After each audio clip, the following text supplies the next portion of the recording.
mas Deus vê. E sabe, irmãos, eu tive essa revelação porque eu tenho que compartilhar com os irmãos que eu tenho uma dificuldade muito grande. E é algo que por vezes eu até me vejo em trevas. Tem alguma dificuldade e isso remói o meu coração de certa forma. Que é eu uso óculos, eu sou dependente de óculos. E eu me vejo em trevas porque sem ele eu não enxergo nada. Infelizmente, eu tenho dois diagnósticos, né? Que eles já deveriam ter parado de aumentar quando eu tinha 23 anos, só que eles ainda não pararam. Então eu não consigo ainda fazer uma cirurgia nem nada, e sou mesmo dependente de óculos. Tanto que de um olho eu tenho 6,75, do outro eu tenho 7. E todo ano, quando eu vou fazer exame, a médica sempre fala, aumentou. E eu, pronto, aumentou, vamos embora. Aí tem que fazer outro óculos. E quem usa óculos sabe o quanto que é caro, né? Mas o mais engraçado é que dessa vez, quando eu saía do consultório da oftalmologista, eu pensei algo que até ri depois, né? Eu pensei assim, Deus, obrigado porque o Senhor não precisa de óculos. Obrigado porque o Senhor vê e vê muito bem. Porque eu não sei se os irmãos que não têm óculos, que não usam, que não são dependentes mesmo de óculos, têm essa noção. Mas, por exemplo, talvez quem tem vai entender o que eu vou dizer. Por exemplo, a nossa vida começa quando a gente coloca o óculos na cara. O nosso dia só começa a fazer sentido quando a gente começa a enxergar. Então, por exemplo, agora, né, com o Benjamin pequeno, à noite, a Daniela fala assim, às vezes comigo, olha, pega não sei o quê, tá aí do lado na cabeceira. Meu irmão, eu pego tudo, menos o que ela pediu. Até o momento que eu coloco o óculos na cara e vejo, falo assim, está aqui. Mas eu derrubo o óculos, derrubo a Xuxa do menino, derrubo o ruído branco, aquela coisinha que fica fazendo barulho dentro do quarto. Vai tudo pro chão, até eu encontrar o óculos e, pumba, agora vai. E quando eu saí daquele consultório e falei, e pensei disso e falei, Deus, obrigado porque o Senhor não precisa de óculos. E o Senhor começou a ministrar no meu coração. Eu queria usar como um texto base, o livro de 1 Samuel, capítulo 16, versículo 7. Vão ser todos pela tradução da NVI. E a Bíblia diz, o Senhor, contudo, disse a Samuel, não considere a sua aparência nem a altura, pois eu o rejeitei. O Senhor não vê como o homem vê a aparência, mas o Senhor vê o coração. E neste contexto, muitas das vezes nós olhamos para esse texto e achamos que Deus está a falar de Saul, mas na verdade está falando sobre o irmão de Davi, Eliabe. Porque Samuel chega na casa de Jessé, olha para ele e diz assim, já achei, é esse, bonito, alto, forte, como Saul era. Então, se Deus fez lá atrás, Deus teve a escolha, aquela escolha daquela forma, daquele jeito, por que agora há de ser diferente? Então, quando Samuel olha para Eliabe, ele diz, encontrei, pode trazer o óleo que nós vamos ungir o rapaz aqui já. Então Deus diz assim, não, eu já o rejeitei, porque eu não vejo como vocês veem, eu olho o coração. Sabe, quando nós olhamos para essa fala de Deus, a nossa vida, a nossa visão, ou a forma como nós enxergamos, como Deus enxerga, deve ser mudada, deve ser alterada. Porque Deus não vê como nós vemos. Deus não precisa de óculos. Deus ele não precisa de uma visão com um acrescento para melhorar aquilo que ele vê. Deus não tem uma visão turva, Deus não tem miopia, Deus não tem astigmatismo. Deus vê o coração. Por mais que nós estejamos num lugar em que nós fazemos muita coisa, estamos prontos, hábeis a servir o Senhor, Deus olha o coração. Mas o mais interessante disso tudo, que eu comecei a pensar a respeito disso, é que nessa fala de Deus para Samuel, nós podemos tirar 3 exemplos muito importantes. 3 certezas que o Senhor nos dá. A primeira certeza é que Deus vê. E quando eu digo Deus vê, é que Deus tem olhos. Pode parecer uma confirmação um pouco desnecessária ou até ingênua, né? Porque se calhar as crianças aprendem isso na salinha. Mas quando eu e você, adultos, maduros na fé, entendemos que Deus tem olhos, a nossa perspectiva muda.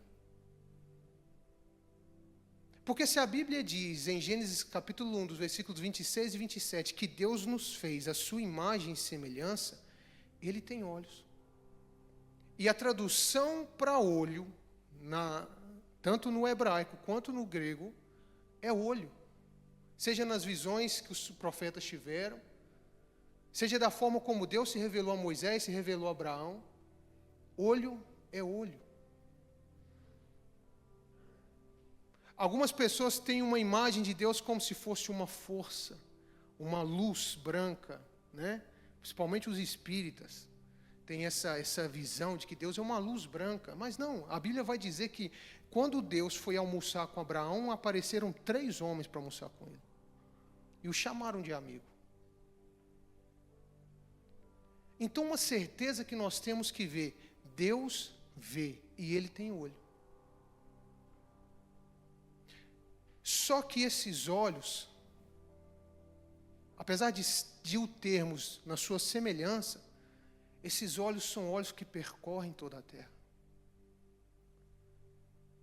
E eu gostaria de ler um versículo que está em 2 Crônicas, capítulo 16, versículo 9. A palavra de Deus diz: pois os olhos do Senhor estão atentos sobre toda a terra, para fortalecer aqueles que lhe dedicam totalmente o coração. Nós não temos somente esse exemplo, mas também o exemplo quando Satanás, né, a palavra de Deus vai dizer que Deus estava com os filhos de Deus e apareceu Satanás, o diabo. E Deus diz: você viu o meu servo Jó? Não há ninguém tão justo como ele. Os olhos, que apesar de termos como semelhança, são olhos que percorrem toda a terra. São olhos da presciência, da onisciência, omnipresença, da omnipotência. São olhos que estão no passado, habitam no presente e visitam o futuro. São olhos que percorrem toda a nossa linha genealógica, sabe de onde nós começamos e sabe onde nós vamos terminar. São olhos que pelo Messias olhou com amor. Que no Deus encarnado, Jesus Cristo, chorou 2 vezes. Quando o seu primo Lázaro morreu e quando ele passou pela cidade de Jerusalém, perto da sua crucificação. São olhos esse que quando olhou diretamente nos olhos dos discípulos, eles se quebraram. São olhos estes que, se calhar, no dia que nós o conhecemos, a nossa vida foi transformada. São olhos que olham dentro da nossa alma e desfazem tudo aquilo que nós somos, tudo aquilo que nós pensamos. São olhos de amor, enquanto é tempo. Porque também o apóstolo João vai nos dizer sobre olhos, estes mesmos olhos, que no grande dia virá como chama de fogo. Que já não será olhos de amor, mas olhos de juízo. Olhos que irá condenar o que tiver que ser condenado. Olhos que derreterá até mesmo o mais puro metal. São os olhos do nosso Deus. E esses olhos não precisam de óculos. Deus tem olho. E é por isso que a palavra de Deus vai dizer o seguinte: o próprio Jesus diz nos evangelhos, que em verdade vos digo que nesses dias serão como nos dias de Moisés, que todo aquele que olhasse para a cobra de bronze e permanecesse com seus olhos fixos, seriam curados. aquilo que aconteceu no deserto com o povo, né? Recém-liberto do Egito, que já não era tão recém assim, mas era um anunciado daquilo que Jesus iria fazer no madeiro. Ele, a serpente de bronze, carregando toda a iniquidade, todo o pecado, meu e seu. E a Bíblia vai dizer o seguinte, que todo aquele que permanecesse com seus olhos fixos no madeiro, seria sarado. Sabe, irmãos, e ter essa certeza que o Senhor tem olhos, é também ter uma certeza que Ele não deixa nada impune. Nos Salmos, grande parte dos Salmos, né, são escritos por Davi, alguns por Moisés, Asaf e por aí vai. Mas grande parte deles falam a respeito também de que o amor leal de Deus durará para sempre. De que o Senhor irá me vingar dos meus inimigos. Que o Senhor não vai deixar que os meus inimigos zombem de mim. Paulo traz uma conotação diferente do que são os nossos inimigos, que não são carne nem sangue, mas principados e potestades. Sabe, irmão, a maior armadilha do diabo é tentar te envergonhar. Aquilo que ele fez quando Adão e Eva caiu em Gênesis, no capítulo 3, versículo 9, é de que a vergonha, a culpa e o medo te distanciem de olhar para Jesus. Te distancie de olhar diretamente nos olhos de Deus. E já há algumas semanas o nosso pastor diz, né, a respeito da pergunta que Deus faz para Adão, aonde você está? Não tem nada a ver que Deus não sabia onde Adão estava. Muito pelo contrário, Deus sabia aquilo que Adão tinha feito. Mas ele pergunta como se fosse assim, o que você fez? Como você foi parar aí? É como se nós fizéssemos uma viagem, deixássemos aqui o nosso ente mais querido, e quando voltássemos, ele estava morando no lixo, na rua, como um mendigo.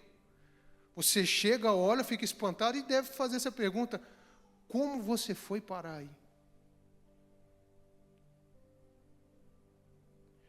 Mas esses mesmos olhos que viram Adão e Eva caírem em pecado, eu falei enganado, não é o versículo 3:9 de Gênesis, é o versículo 4:9, porque nos versículos 4, versículo 21, a palavra de Deus diz o seguinte, que Deus ele pegou um animal, sacrificou e vestiu-os. Apontando também para aquilo que Jesus iria fazer.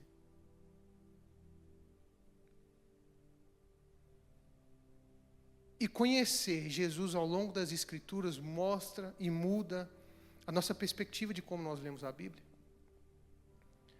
Porque em Jacó e Esaú nós vemos a mesma história se replicando.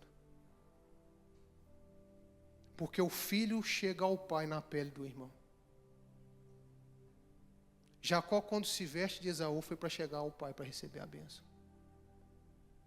Nós entendemos a conotação, sabemos o contexto, entendemos o contexto histórico, exegeticamente, homileticamente, mas a grande verdade é essa. Nós nos chegamos ao Pai na pele do nosso irmão. E são esses olhos que olharam para nós enquanto estávamos em pecado, olham para nós na pele do nosso irmão e nos aceitam. Então tenha certeza de que Deus vê. E os olhos do Senhor não precisam de óculos. O segundo ponto que eu quero falar é, Ele não vê como nós vemos. No versículo de 1 Samuel, Deus vai dizer o seguinte ao profeta, olha, escute, eu não vejo como o homem vê, eu vejo o coração. Só que muitas das vezes nós olhamos para esse texto e pensamos assim, ok, Jesus também disse, no Sermão do Monte, a partir de Mateus capítulo 5, 6 e 7, Jesus vai dizer o seguinte, bem-aventurados os puros de coração, porque eles verão a Deus. Só que quando nós olhamos para a palavra de Deus, parece uma dualidade. Porque aquilo que a palavra de Deus fala a respeito do coração humano, não condiz com aquilo que nós pensamos desse versículo. Porque por vezes nós olhamos para esse versículo e pensamos assim, ok, então se eu tiver um coração bom, Deus vai me escolher. Se eu tiver um coração puro, o Senhor me escolherá. Eu serei bem-aventurado, eu verei o Senhor. Só que a grande verdade é que nós temos a natureza pecadora. Nós seremos regenerados, nós seremos sarados completamente do pecado quando nós nos encontrarmos com Jesus nos ares e descermos com Ele em glória. Porque a palavra de Deus vai nos dizer o seguinte, em Jeremias capítulo 17, versículos 9 e 10, diz: o coração é mais enganoso do que qualquer outra coisa, e a sua doença é incurável. Quem é capaz de compreendê-lo? Eu sou o Senhor que sonda o coração e examina a mente, para recompensar cada um de acordo com a sua conduta, de acordo com as suas obras. Em Isaías capítulo 29, versículo 13, diz: o Senhor diz, este povo se aproxima de mim com a boca e me honra com os lábios, mas o seu coração está longe de mim. A adoração que me prestam é feita apenas de mandamentos ensinados por homens. Então você começa a pensar, ok, então se a Bíblia vai dizer que o meu coração é ruim, e não somente isso, mas nas cartas de Paulo ele vai dizer o seguinte, que todos pecaram e carecem da glória de Deus. Então, qual é o conceito de escolha do Senhor para esse coração? E aqui, quando nós entramos naquilo que realmente a Bíblia vai dizer, e aquilo que significa a palavra no seu original. Nesses dois versículos que eu li, tanto de Isaías quanto de Jeremias, a palavra para coração é leb, do hebraico, que significa coração, mente, alma, emoções. Mas quando Jesus responde a Samuel, já não é leb, mas lebab, que significa totalmente o seu coração, totalmente a sua alma, totalmente a sua mente. E é por isso que o mesmo Davi, o qual o Senhor olhou o seu coração, escreve o Salmo 139 e diz: sonda-me, Senhor, e me conheces. Porque por mais que eu careça nessa humanidade, nessa natureza pecaminosa, o Senhor sabe que um dia o Senhor me tocou. O Senhor sonda o meu coração e o Senhor sabe que, por mais que seja lá no fundo do meu coração, há um amor por ti. Porque eu vi esses olhos. O Senhor sonda o meu coração. Sabe, irmãos, e por vezes nós achamos que ter um coração bom é fazer muita coisa. Que ter um coração bom é ser bem intencionado.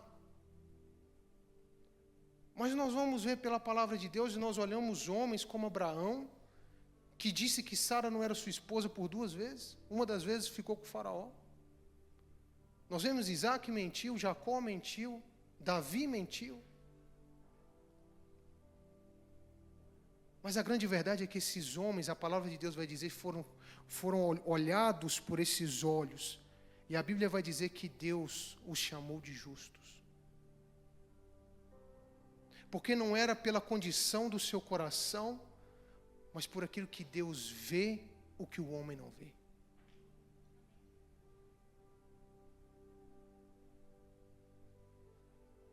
E quando nós entendemos a forma como que Deus olha, isso muda a nossa perspectiva também de olhar para o próximo.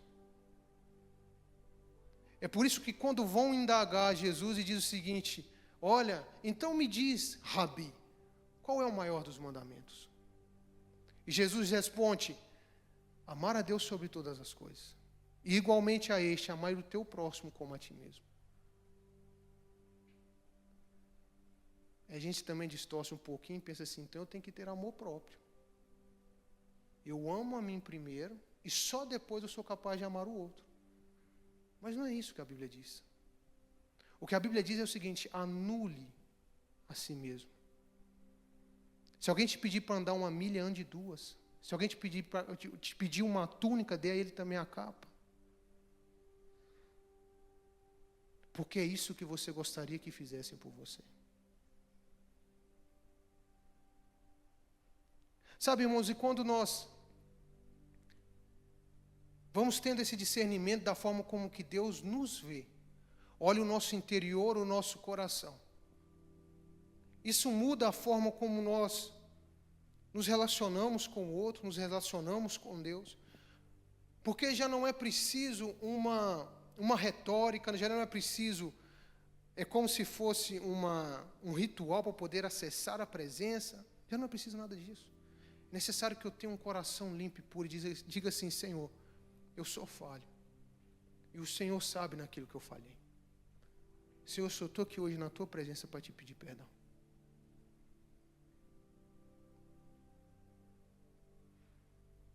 Sabe, muitas das vezes, não é somente algo interior, mas algo exterior. Eu já disse isso para minha filha Inês. Inês, talvez eu já pedi mais desculpa do que era suposto. Porque eu também falhei muito como pai com ela.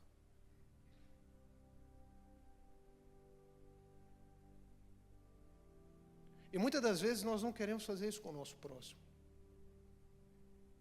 Nós vivemos 20, 30, 40, 50 anos sem falar com um irmão, sem falar com um pai, sem falar com uma mãe, por causa de uma mágoa do passado. Se nós somos curados, se nós somos sarados, se nós conhecemos Jesus, nós tivemos contato com esses olhos, a nossa forma, a nossa perspectiva de olhar para o próximo deve ser diferente. Nós não vamos conseguir olhar inteiramente o coração como Deus olhou o coração de Davi. Porque por mais que Davi pecasse, ele também era pronto a arrepender-se. Mas a minha primeira posição, o meu primeiro olhar, não deve ser somente naquilo que eu vejo de exterior, mas ter uma expectativa daquilo que Deus vai fazer. E muitas das vezes nós não pregamos o Evangelho, nós não investimos em vida, nós não convidamos vida. Por quê? Não, se calhar é necessário essa pessoa se santificar primeiro para poder vir para a casa de Deus.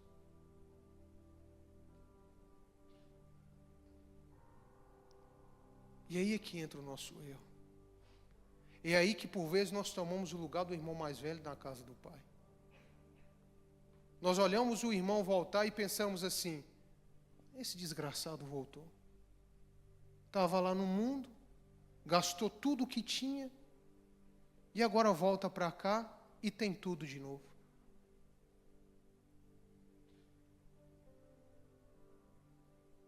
O nosso olhar não deve ser um pré-julgamento, mas de compaixão. O nosso olhar não deve ser de argumentação, mas de misericórdia.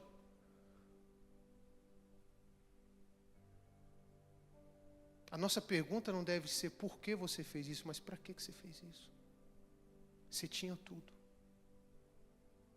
Olha, mas o nosso Pai está de portas abertas. Sabe, por vezes nós enfrentamos isso dentro da nossa casa. Que por vezes é muito mais fácil. Entendem, irmãos, o que eu quero dizer?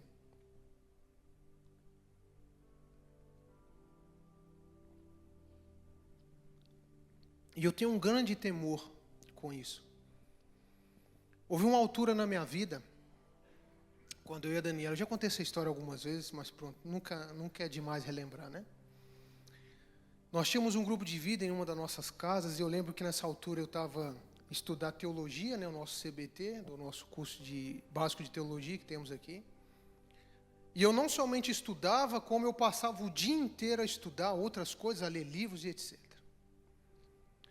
E eu lembro que um dia eu dei uma palavra, que eu lembro até hoje o título dessa palavra, que dizia assim: exercendo o sacerdócio no mundo caído. E foi uma palavra, meu Deus do céu, até eu fiquei espantado comigo mesmo. No fim da palavra, eu fui ter com a minha crítica pessoal, né, com a mulher que eu olho e falo assim: não, ela vai dizer a verdade. Cheguei para a Daniela e perguntei assim: então, amor, o que tu achaste? Eu lembro disso como se fosse hoje. Ela arrumou a cozinha, lavando a louça lá.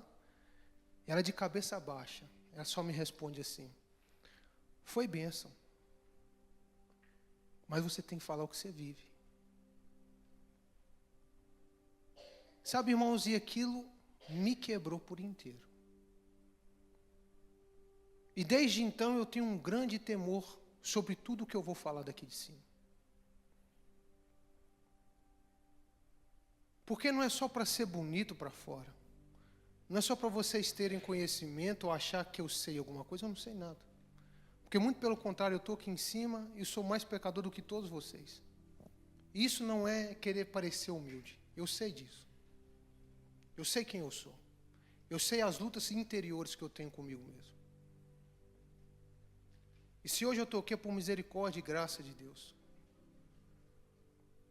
Mas algo que eu tenho muito temor é saber que se um dia eu estiver aqui em cima e falar algo, nem que seja uma pessoa sentada, saiba que eu não vivo aquilo, acabou. Sabe, irmãos, porque não é instrumento que segura ministério. Não é microfone que sustenta o ministério, é a vida.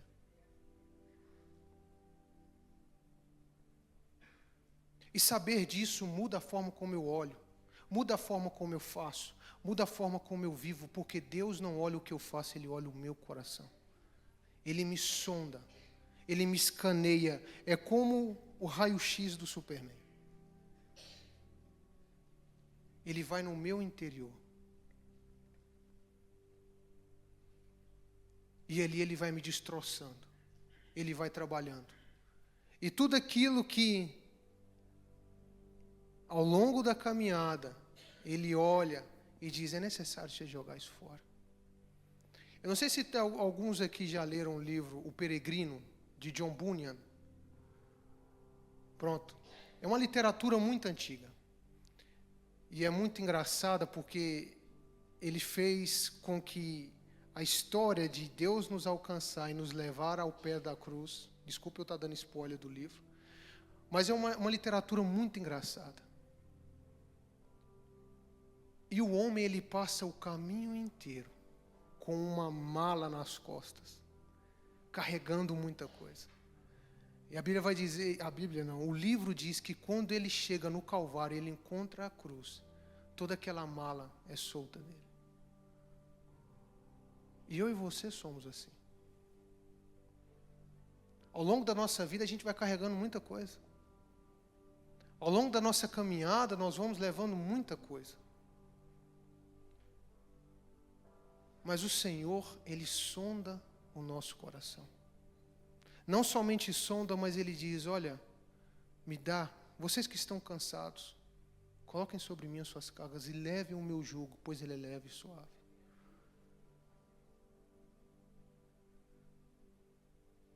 Sabe, irmãos, e ter a certeza de que Deus, Ele olha o nosso interior, nós não vamos viver mais por meritocracia. Não é por mérito que eu tenha. Não é por muito que eu faça. É quem eu estou me tornando. Saber que os olhos de Deus, Ele me escaneia por completo. Ele me esquadrinha. Ele olha o meu coração totalmente, a minha alma totalmente, as minhas emoções totalmente. Por mais que eu suba aqui e dê uma palavra muito boa, Ele conhece o meu coração.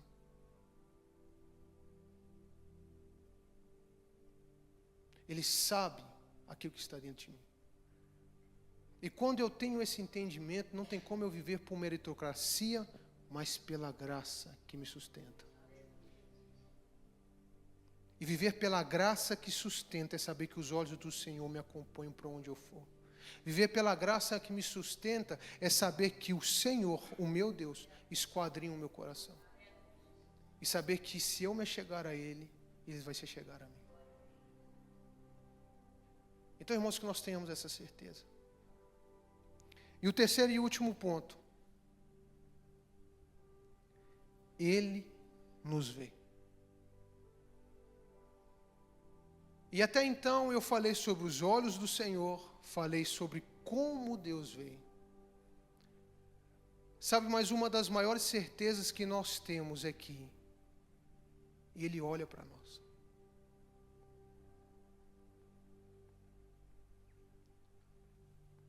Há uma passagem que, no pior dia da minha vida, o Senhor falou muito comigo.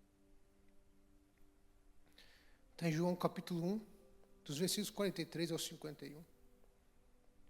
A palavra diz: Jesus, no dia seguinte, Jesus decidiu partir para a Galiléia. Quando encontrou Filipe, disse-lhe: siga-me, Filipe, como André e Pedro, era da cidade de Betsaida. Filipe encontrou Natanael. Ele disse: achamos aquele sobre quem Moisés escreveu na lei, e a respeito de quem os profetas também escreveram. Jesus de Nazaré, filho de José. Natanael perguntou: Nazaré? Pode vir alguma coisa boa de lá? Venha e veja. Disse Filipe. Ao ver Natanael se aproximando, Jesus disse: aí está um verdadeiro israelita, em quem não há falsidade. Natanael perguntou: de onde me conhece? E Jesus respondeu: eu o vi quando você ainda estava debaixo da figueira, antes de Filipe chamá-lo. Então Natanael declarou: Rabi, tu és filho de Deus, tu és rei de Israel. Jesus disse: você crê que eu disse e que o vi debaixo da figueira? Você verá coisas maiores do que essa. Então acrescentou: em verdade lhes digo que vocês verão o céu aberto e os anjos do céu subindo e descendo sobre o Filho do Homem. Sabe, irmãos, a certeza de que nós temos é que Ele nos vê. Se for debaixo da figueira, se for no pior dia da sua vida, Ele te vê.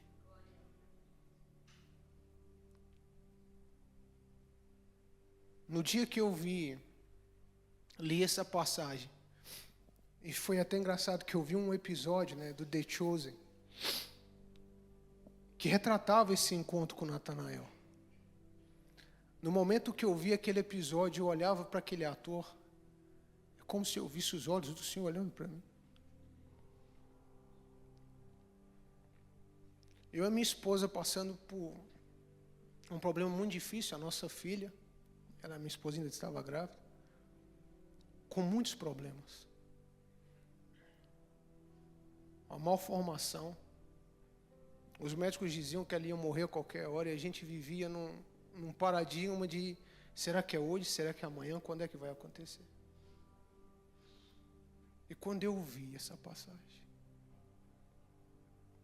era como se Deus estivesse falando para mim, dizendo: eu te vi. Olha, os meus olhos estão contigo.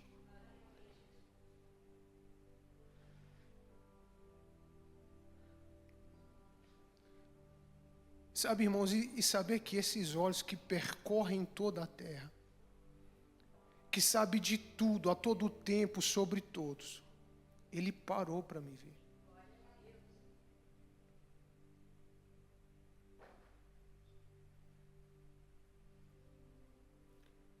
Mas eu tenho a certeza que não somente a mim, mas esses olhos também estão prontos para ver você.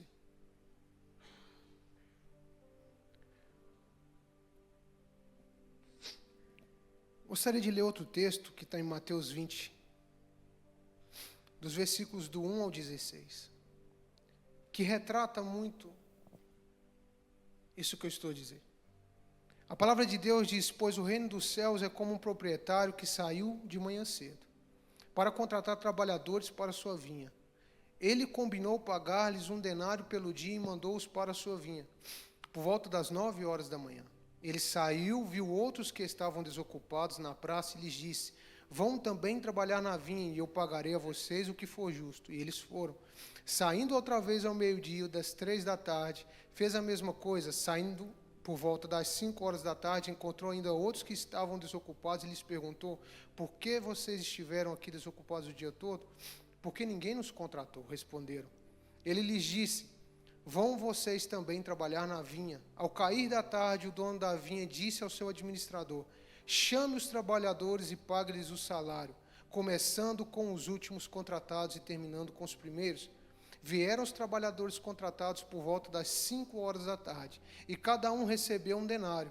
Quando vieram os que tinham sido contratados primeiro, esperavam receber mais, no entanto, cada um deles também recebeu 1 denário. Quando o receberam, começaram a reclamar do proprietário da vinha, dizendo: estes homens contratados por último trabalharam apenas 1 hora, e o Senhor os igualou a nós, que suportamos o peso do trabalho e o calor do dia. Ele, porém, respondeu a cada um deles: amigo, não estou sendo injusto com você. Você não concordou em trabalhar por um denário? Receba o que é seu e vá. Eu quero dar ao que foi contratado por último, mesmo que dê a você. Não tenho o direito de fazer o que quero com meu dinheiro? Ou você está com inveja porque sou generoso? Assim, os últimos serão os primeiros serão os últimos. Sabe, irmãos, não sei se todos têm esse entendimento, mas essa foi a última parábola de Jesus antes de ser morto. E normalmente, eu penso que o que se esperava era talvez uma parábola em que ele falaria sobre o reino dos céus, como seria na glória. Mas Jesus, ele expõe essa parábola. E muitas das vezes nós nos focamos tanto no denário que nós vamos receber e nós esquecemos como nós fomos escolhidos. Porque o fato dele nos ver é porque ele nos escolheu.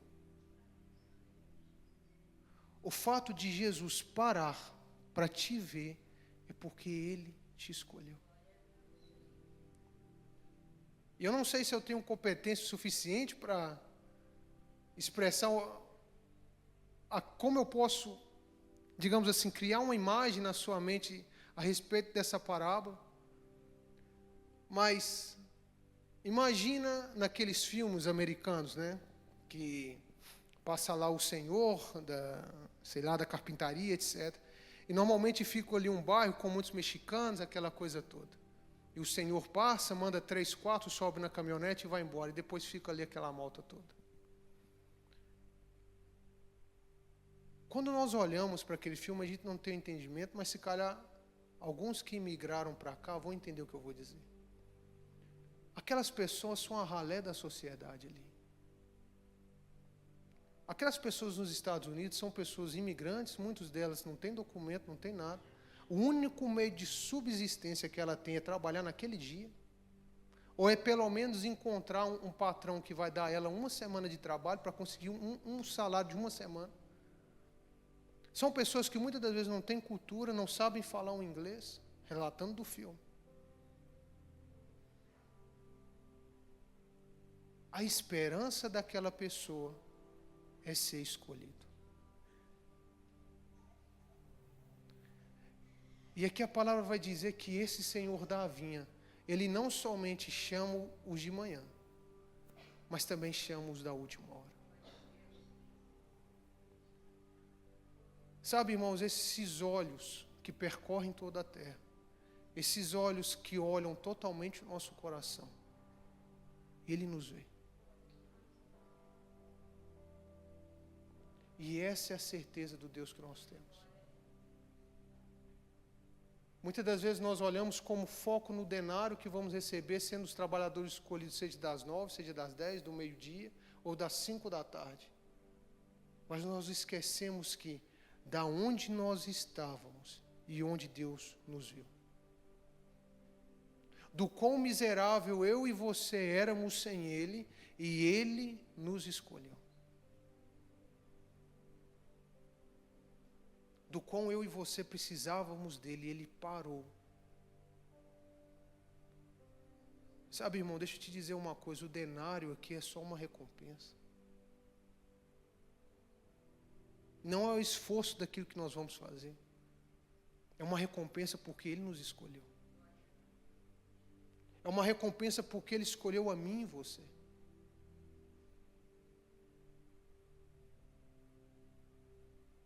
Esses olhos que estão desde a eternidade, que arquitetou todo o mundo, toda a criação, que olhou para nós do pó da terra e disse: este é muito bom. Ele parou e nos escolheu.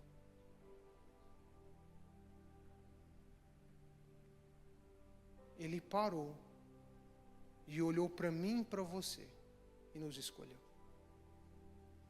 O foco não é a vinha onde nós vamos trabalhar, e sim que fomos escolhidos.